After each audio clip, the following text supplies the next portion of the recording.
오늘 공독한 하나님의 말씀, 그리스도인이 사는 법이라고 하는 제목으로 하나님의 말씀에 은혜를 나누고자 합니다.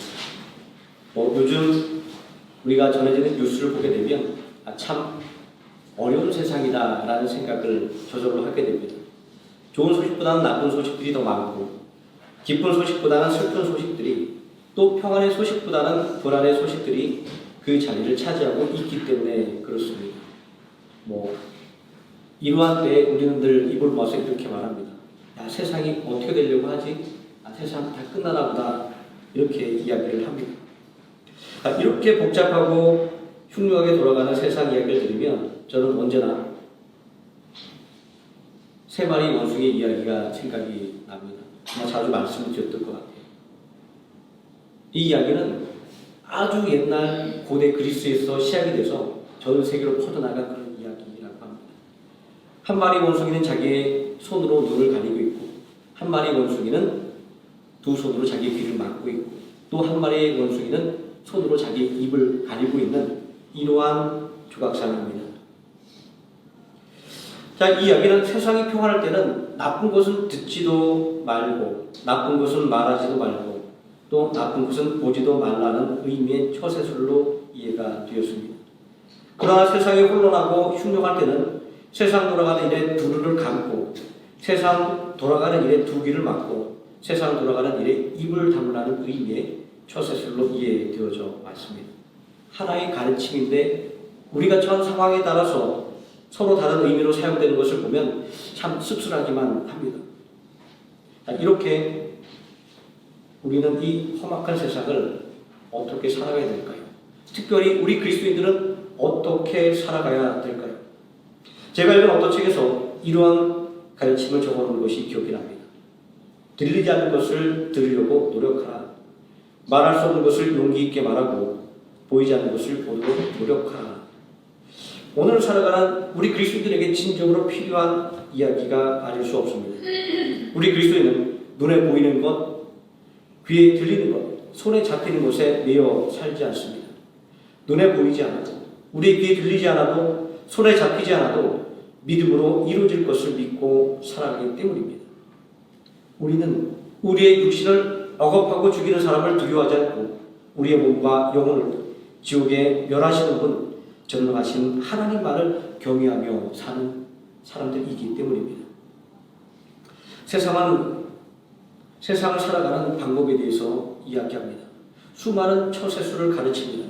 그러나 우리 그리스도인들은 이 세상을 처세술로 살아가는 것이 아니라 오직 하나님을 믿는 믿음으로 살아갑니다. 눈에 보이는 현상을 바라보는 것이 아니라 눈에 보이지 않는 하나님의 섭리와 경력을 바라보며 살아갑니다. 귀에 들리는 세상 사는 방법이 아니라 귀에 들리지 않는 하나님의 말씀을 믿음으로 들으면서 살아갑니다. 손에 잡히는 물질이 아니라 손에 잡히지 않는 하나님의 손을 믿음으로 붙잡고 살아갑니다. 믿음은 세상에 속해 있는 것이 아닙니다. 이 믿음은 오직 하나님께 속해 있는 것입니다. 그렇기 때문에 믿음은 세상의 환경에 따라 흔들리지 않는 것입니다. 믿음은 세상의 유행에 떠내려가지 않는 것입니다. 믿음이 이처럼 변함없는 능력인 것은 믿음은 세상의 가치를 뒤바꾸는 능력을 가지고 있기 때문입니다. 또 믿음은 혼란한 세상을 거슬러 올라가는 능력이기 때문입니다. 세례 요한은 헤롯 왕의 잘못을 지적한 것 때문에 감옥에 갇히게 되었습니다. 그리고 마침내 그 일로 말미암아 죽음을 맞이하게 되었습니다. 그러나 감옥에 갇힌 이 세례 요한의 관심은 자신의 악에 있지 않았습니다. 그의 관심은 오직 메시아에 있었습니다. 그는 감옥에서 제자들을 보내 예수님의 메시아됨에서 묻습니다. 선생님이 성경에서 말씀하신 그 메시아입니까? 아니면 내가 아직도 오실 메시아를 기다려야 됩니까? 라고 말합니다. 예수님의 대답을 통하여 자신이 메시아의 길을 예비한 사명을 다했다는 것을 깨닫게 된 세례 요한은 감옥에서도 담대할 수가 있었고, 그에게 다가오는 죽음도 담담하게 맞아들일 수가 있었던 것입니다. 부활의 예수 그리스도를 만난 후 바울은 예수님의 제자가 되어 구원의 이름인 예수 그리스도를 전했습니다. 복음의 전도자가 된 것입니다. 그가 전했던 복음은 하나님의 독생하신 아들 예수 그리스도께서 우리 죄를 위하여 십자가에서 죽으시고 부활하셨다는 것입니다. 그러나 바울은 그가 전했던 예수 그리스도의 이름으로 말미암아 숱한 고초를 겪었습니다. 왜냐하면 이 복음이라고 하는 것은 멸망하는 사람들에게는 지극히 미련한 것이었기 때문입니다. 고린도전서 1장은 이렇게 말합니다. 예수 그리스도의 십자가는 유대인들에게는 거리낀 것이었고 이방인들에게는 미련한 것이었습니다. 바로 이것이 오늘 우리가 그리스도인으로서 살아가기가 참 어려운 이유입니다. 나가서 복음을 전하는 것은 더더욱 어려운 이유입니다. 예수님의 십자가라고 하는 이 복음은 세상의 가치관으로 이해되지 않는 것입니다. 세상의 기준으로 아주 수치스러운 일입니다. 그럼에도 불구하고 바울은 이 복음을 부끄러워하지 않는다라고 말했습니다. 왜 그렇게 이야기했을까요? 본문 16절에서 말씀하고 있는 것처럼 이 복음은 모든 믿는 자들에게 구원을 주는 하나님의 능력이었기 때문입니다. 하나님께서 분명하게 예수 그리스도의 십자가의 대속의 죽음과 부활을 믿는 자는 구원을 하신다고 약속을 하셨습니다. 더 나아가 성경은 예수 이름 외에는 천하에 구원받을 만한 다른 이름을 준 적이 없다라고 말씀하고 있습니다. 바울이 복음을 부끄러워하지 않는다고 말했던 이유는 또 17절에서 말씀하고 있는 것처럼 이 복음에는 하나님의 의가 나타나기 때문입니다. 이 복음은 믿는 자를 믿음의 굳게 서게 만들어주기 때문입니다. 이 복음은 믿는 자를 의롭다고 인정해주기 때문입니다. 하나님께서 우리의 믿음을 통해서 우리를 의인이라고 인정하셨다고 하는 말은 우리에게 아무런 죄가 없기 때문에 그렇게 인정하신 것이 아닙니다. 우리는 아직 죄인이지만 이제부터는 죄의 굴레를 벗어버리고 새롭게 살라고 하시는 하나님의 은혜의 선언인 것입니다. 예수님을 죽이려고 호시탐탐 길을 노렸던 가난한 사람들이 가늠한 여인을 예수님 앞으로 끌고 나왔을 때 예수님은 그 여인을 풀어주시면서 이렇게 말씀하셨습니다. 나도 너를 정죄하지 아니하노니 다시는 죄를 범하지 말라. 예수님의 이 말씀을 통해서 알 수 있는 것은 의롭다고 인정받는 이 하나님의 칭의의 선언은 단순히 우리 죄를 용서하는 것에 그치는 것이 아니라 죄를 용서받은 우리 그리스도인들에게 이제부터는 더 이상 죄를 짓지 말라고 하는 하나님의 준엄한 요구라고 하는 것을 깨닫게 됩니다. 그러므로 이제 그리스도인은 우리는 의롭게 살아야만 됩니다. 그런데 도대체 어떻게 사는 것이, 어떤 마음과 어떤 행동을 사는 것이 의롭게 사는 것일까요? 본문 17절 말씀에 오직 의인은 믿음으로 말미암아 살리라 선언하고 있습니다. 이 말씀의 의미는 믿음으로 사는 사람이 의인이라고 하는 뜻입니다. 다시 말하자면 한다면 예수 그리스도를 구원자로 믿는 우리가 바로 의인이라고 하는 뜻입니다. 그러므로 이 험한 세상을 그리스도인이 살아가는 방법은 오직 믿음으로 살아가는 것입니다. 오직 의인은 믿음으로 말미암아 살리라 라고 하는 이 유명한 구절은 하박국서 2장 4절에 처음 등장하고 있습니다. 세상의 부조리함과 하나님의 백성들이 당하는 고난 앞에서 하나님 앞에 간절하게 부르짖는 하박국 선지자에게 하나님께서 주셨던 말씀입니다. 악이 강성한 것 같지만 반드시 믿음이 이긴다라고, 또 하나님의 백성이 핍박당하지만 반드시 그 믿음으로 말미암아 승리한다고 약속의 말씀을 주신 것입니다. 오직 의인은 믿음으로 말미암아 살리라는 말씀 속에 하나님의 분명한 약속이 들어있는 것입니다. 그러므로 이 말씀은 시간과 공간을 초월해서 이 말씀을 깨닫고 이 말씀을 굳게 붙잡았던 수많은 사람들의 인생을 바꿔 놓았던 것입니다. 사도 바울은 자신의 신앙을 고백합니다. 의인은 믿음으로 말미암아 살리라. 다메섹 도상에서 부활하신 예수 그리스도를 만난 후에 바울의 인생을 이끌어간 힘은 바로 예수 그리스도의 그 십자가의 대속의 죽음을 믿는 믿음이었습니다.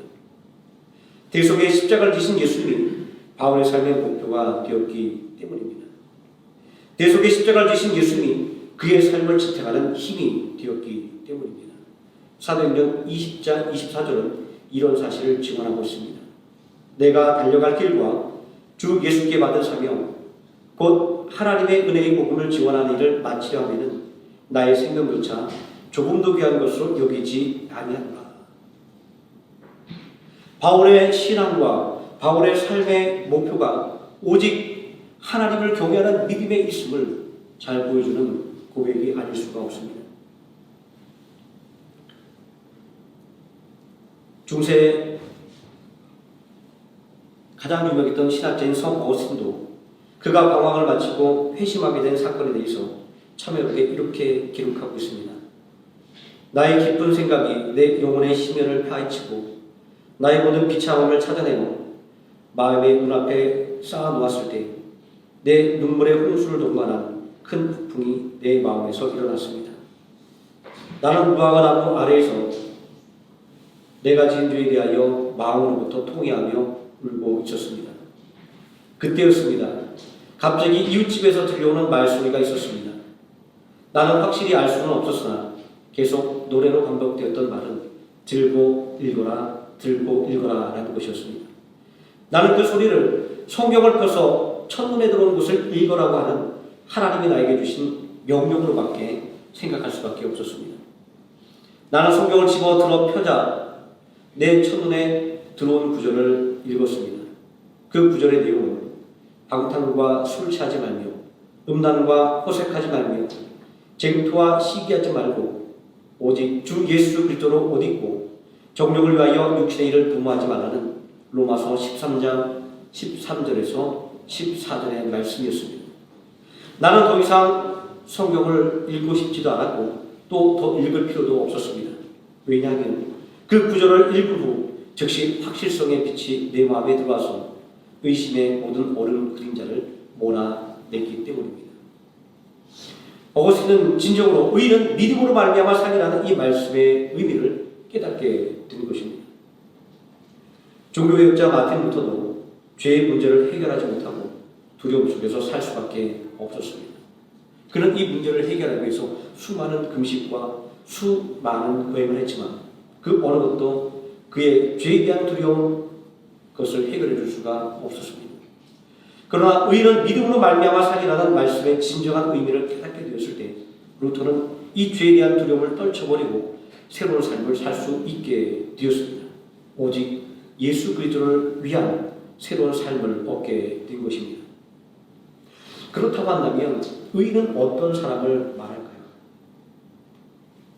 창세기 15장 6절 말씀에 보면 아브라함이 하나님을 믿으니 여호와께서 이를 그의 의로 여기시고 이렇게 기록하고 있습니다. 성경은 의인을 정의하기를 의인은 하나님을 믿는 사람이다 이렇게 정의를 내리고 있습니다. 다시 반복해서 말한다고 한다면 예수 그리스도를 구주로 영접한 사람이 의인이라고 말씀하고 있는 것입니다. 그렇지만 우리가 우리 자신의 모습을 돌아보면 우리는 아직도 죄 가운데 살고 있습니다. 하지만 이러한 연약함이 우리들이 가진 의를 무효화하지는 못합니다.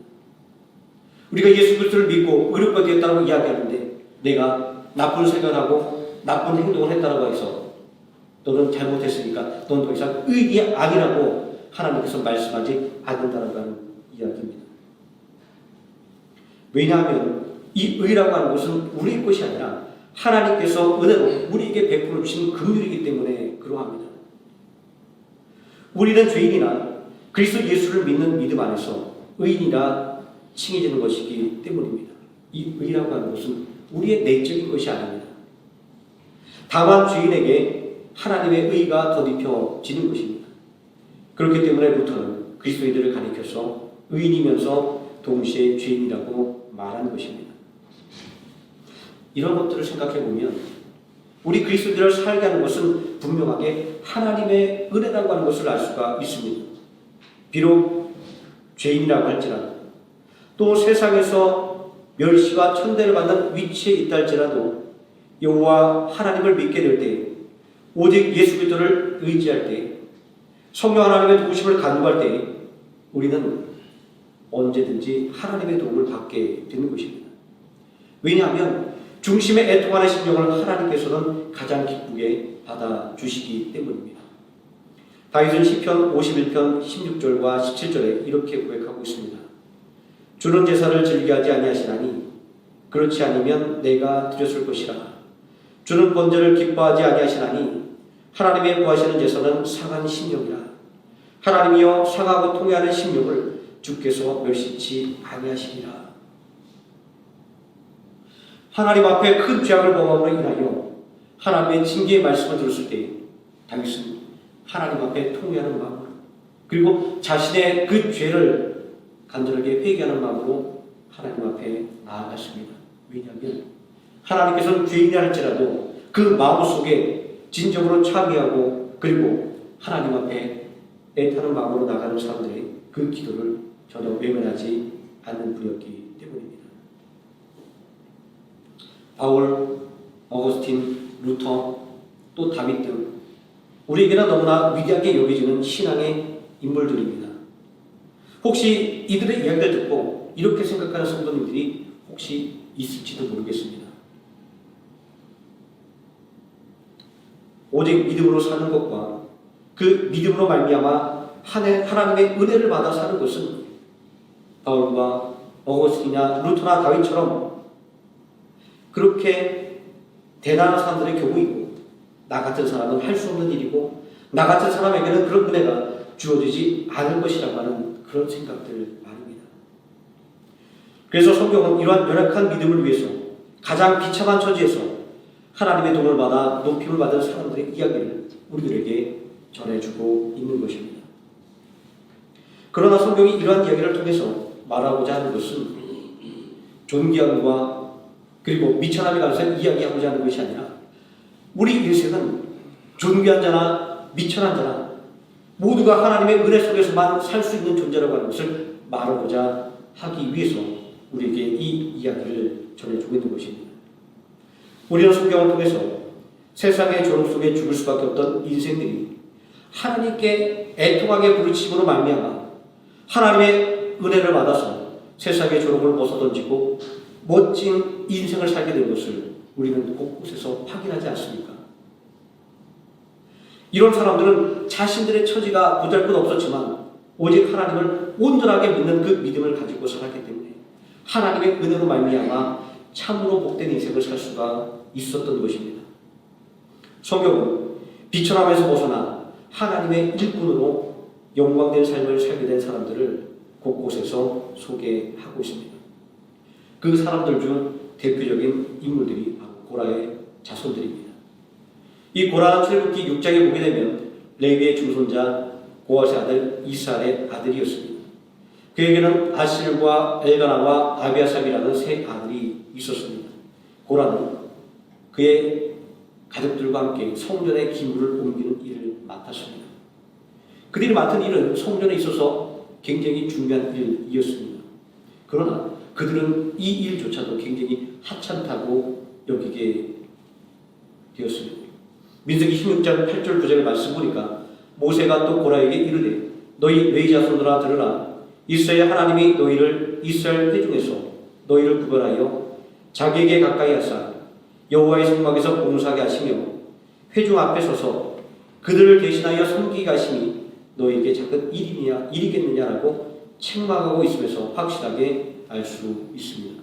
자신에게 주어진 그 하나님의 일이 하찮게 여겨질 때 그들의 마음속에는 원망과 불평과 부정적인 생각이 싹트기 시작했습니다. 민수기 16장 말씀을 보니까 이 고라는 다단과 아비람과 온과 함께 당을 짓고 유력한 족장 250인과 더불어 하나님의 종 모세와 아론을 대적하고 있습니다. 그들은 민수기 16장 13절에서 이렇게 말하고 있습니다. 내가 우리를 젖과 꿀이 흐르는 땅에서 이끌어내어 광야에서 죽이려 함이 어찌 작은 일이냐. 하나님은 분명히 가나안 땅을 젖과 꿀이 흐르는 땅이라고 말씀하셨습니다. 그리고 그 땅을 너희에게 주겠다고 약속하고 있었습니다. 하지만 이 고라와 그의 당들은 뭐라고 이야기하고 있습니까? 그들이 떠나왔던 그 땅 애국을 가리켜서 젖과 꿀이 흐르는 땅이라고 이야기합니다. 그리고 하나님께서 약속하신 땅으로 걸어가는 그 영광된 여정을 죽음의 땅이라고 말하고 있지 않습니까? 여기서 알 수 있는 사실은 이 고라의 일당들은 모세와 아론이 아니라 하나님을 대적하고 있는 것입니다. 왜냐하면 그들은 하나님이 주신 그 약속을 부정하고 있었기 때문입니다. 이 일로 인하여 고라와 그의 일당들은 하나님의 심판을 받았습니다. 하지만 하박국 선지자가 고백하고 있는 것처럼 하나님은 진노 중에라도 긍휼을 잃지 않으시는 분이었습니다. 그리고 하나님께서 하신 약속의 말씀을 반드시 기억하시고 그리고 행하시는 분이었습니다. 민수기 4장 18절 말씀에 너희는 곧 가족을 레위인 중에 끊어지게 말지니 이렇게 지시하고 있는데 하나님의 그 말씀대로 하나님은 고라의 자녀들을 살려주셨습니다. 민수기 26장 10절 11절 말씀에 땅이 그 입을 열어 그 무리와 고라를 삼키매 그들이 죽었고 당시에 우리 250인을 삼켜 징계가 되게 하였으니 그러나 고라의 아들들은 죽지 아니하였더라 라고 하나님의 긍휼의 역사에 대해서 증거하고 있습니다. 이 고라의 자녀들은 목숨을 거뒀지만 그들의 삶은 죽은 것과 다름이 없었습니다. 아니 어쩌면 죽는 것이 더 낫다라고 생각했을지도 모르겠습니다. 그들은 이제 이스라엘 백성들 가운데서 조롱거리가 되었기 때문입니다.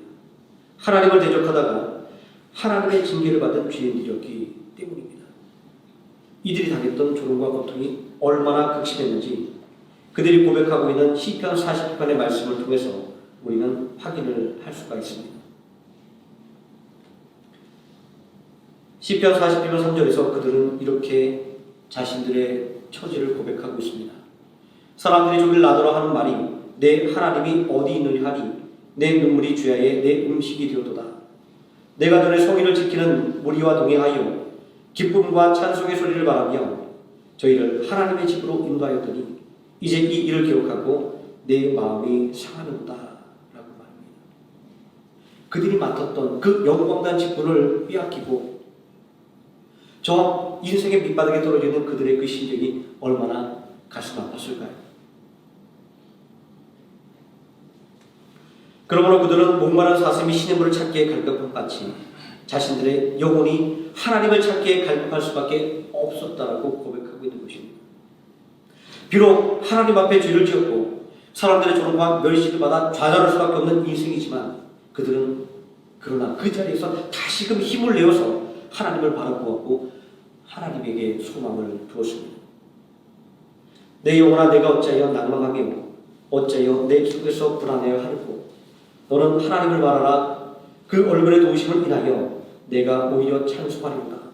이들은 그 환난과 고난과 인생의 멸시 속에서 오히려 하나님을 찬양하며 하나님을 향한 믿음을 노래하고 있지 않습니까? 이들이 하나님께 소망을 둔 믿음으로 살아갈 때 하나님의 뜻을 깨닫는 삶을 살 수가 있었습니다. 그리고 하나님이 하시는 그 일에 소망을 두고 살아갈 수가 있었습니다. 당장 눈앞에 펼쳐진 그 삶의 작은 이익이 아니라 어렵고 힘들다 할지라도 하나님의 뜻과 미래의 소망을 바라볼 수가 있게 되었던 것입니다. 믿음이 우리에게 참된 힘이 되고 소망이 되는 것은 우리로 하여금 새로운 가치관을 가지게 만들어주기 때문에 그렇습니다. 그리고 오늘이 전부가 아니라 그리고 내일이 있다고 하는 것을 우리들에게 다시금 일깨워주기 때문에 그런 겁니다. 다윗이 사울에게 질투로 말미암아 도망자로 전락했을 때 고라의 자손들은 다윗에게 임한 하나님의 뜻을 믿고 다윗을 도우러 나아갔습니다. 우리는 성경을 통해서 그 당시 온 이스라엘이 다윗을 적대하고 있었음을 알고 있습니다. 그럼에도 불구하고 그들은 다윗에게 임한 하나님의 뜻을 바라보며 나아갔습니다. 다윗이 십수년의 그 인생을 사울의 칼날을 피하여 들로 산으로 도망쳤던 그 인생을 생각해본다고 한다면 이들의 결단은 단순하게 인생의 비전이 아니라 하나님의 약속의 말씀에 비전을 둔 것이라고 하는 것을 우리는 분명히 알 수가 있습니다. 역대기상 12장 6절 말씀에 보면 다윗이 사울 왕을 피해 시클락에 숨어있을 때 다윗을 도는 30인의 용사의 명단이 등장합니다. 바로 그 용사 가운데 고라 자손들의 이름이 기록되어 있습니다. 고라 사람들은 엘가나와 이시야와 아살렐과 야소밤이라고 말입니다.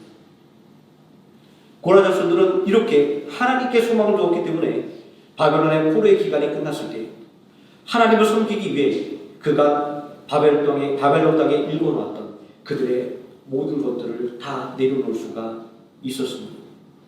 역대기상 9장 19절과 니에미야서 11장 9절은 그들이 재건된 성전의 문지기로 봉사하고 있는 것을 기록하고 있습니다.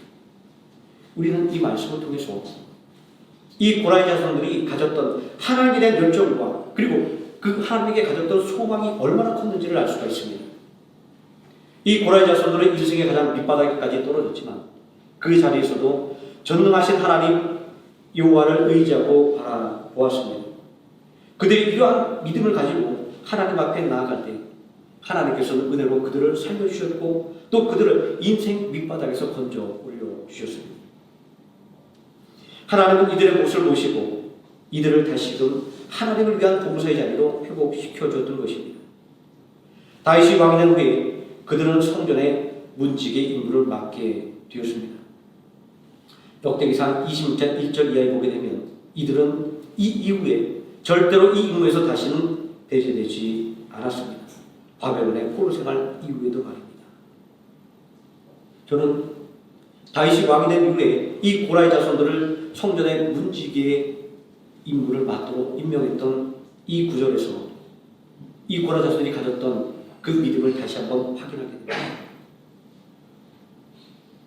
다윗 왕이 고라의 자손들을 하나님의 성전의 문지기로 세웠지만 아직 하나님의 성전은 그 터조차도 닿지 않았던 바로 그때였습니다. 그럼에도 불구하고 다윗과 이 고라의 자손들은 믿음으로 하나님의 성전이 다시금 온전히 세워질 것을 바라보는 통해서 아직 세워지지 않은 그 성전을 위한 문지기의 자리를 그들이 기쁨과 믿음으로 수락하고 있음을 우리는 여기서 발견하게 되기 때문입니다. 이들은 또한 성전의 찬양대로 봉사합니다. 역대기야 20장 19절에 그앗 자손과 고라 자손에게 속한 레위 사람들은 서로 심히 큰 소리로 이스라엘 하나님 여호와를 찬송하니라 이렇게 기록하고 있습니다.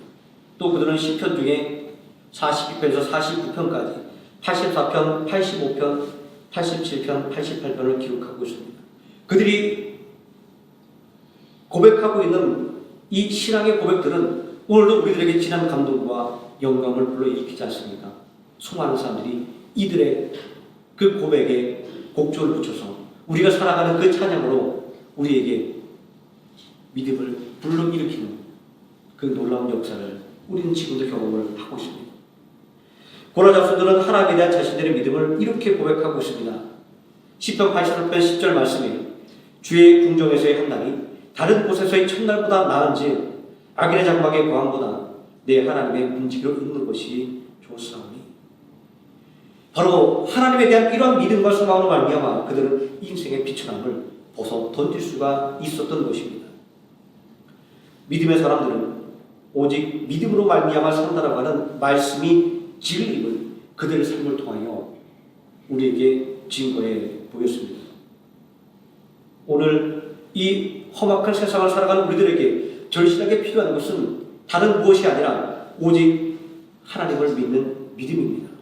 전능하신 하나님에 대한 믿음, 은혜를 베풀어 주시는 하나님에 대한 믿음, 늘 우리와 함께 계시는 임마누엘의 하나님에 대한 믿음 말입니다.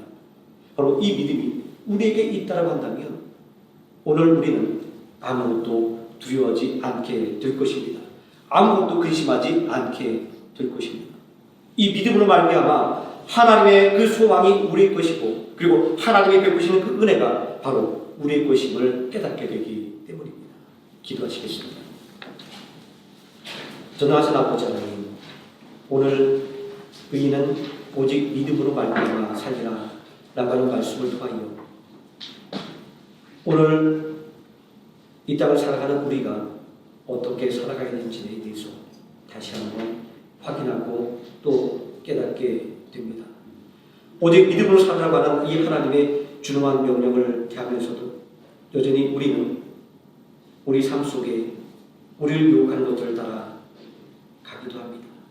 또 삶 속에 우리를 두렵게 하는 것들을 바라보며 한없는 낙심과 두려움 가운데 빠지기도 합니다.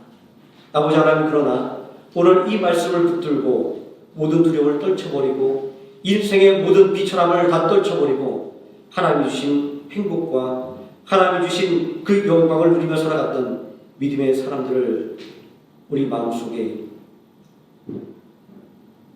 온전히 담아 살아가면서 우리도 그들과 같은 온전한 믿음을 가지고 이 험한 세상을 살아가므로 오직 하나님의 은혜와 그리고 하나님의 약속의 말씀을 우리들의 삶 가운데 매일매일 경험하며 살아가는 은혜를 체험하게 하여 주시옵소서.